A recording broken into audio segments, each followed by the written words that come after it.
രണ്ടാള് പാനിപ്പൂരി തിന്നാനുള്ള ആവേശത്തിലാണ്. ഒരു ഒന്നെടുക്കുക.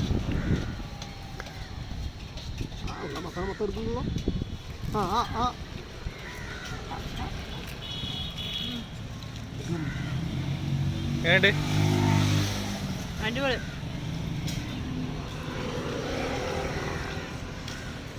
ജി ഒന്ന് കഴിക്ക്.